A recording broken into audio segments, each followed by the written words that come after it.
এবং সেই প্রসিকিউশন গঠন করা হয়েছে। মানবাধিকার পরিষদের পক্ষ থেকে সর্বোচ্চ সম্মান গ্রহণ করছি। তার পাশাপাশি দাবি করছি, হাসিনা যেই পরিমাণ খুন অপকর্ম করেছে তার সর্বোচ্চ শাস্তি দাবি করছি। আসলে কতবার ফাঁসি দিলে তার সর্বোচ্চ শাস্তি হবে সেটা আমরা জানি না।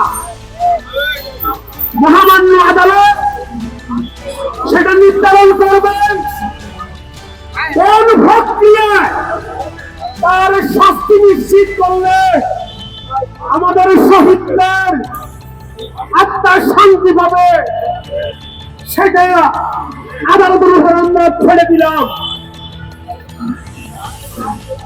তাদের সন্তান খুন হয়েছে, যারা সন্তান হারা, যারা ভাই হারা, বোন হারা, শহীদ পরিবারের আত্মনাদ, এই আত্মনাদ কতবার হাসিনাকে ফাঁসি দিলে এই সঠিক বিচার হবে সেটা আমাদের জানা নেই। কারণ মানবাধিকার পরিষদ সব সময় রাজপথে ফ্যাসিস্টের বিরুদ্ধে সোচ্চার ছিল। যখন ফ্যাসিস্ট এই দেশে দাবিয়ে বেড়াচ্ছিল, এই দেশটা তারা ভারতের গণজ রাজ্যে পরিণত করেছিল,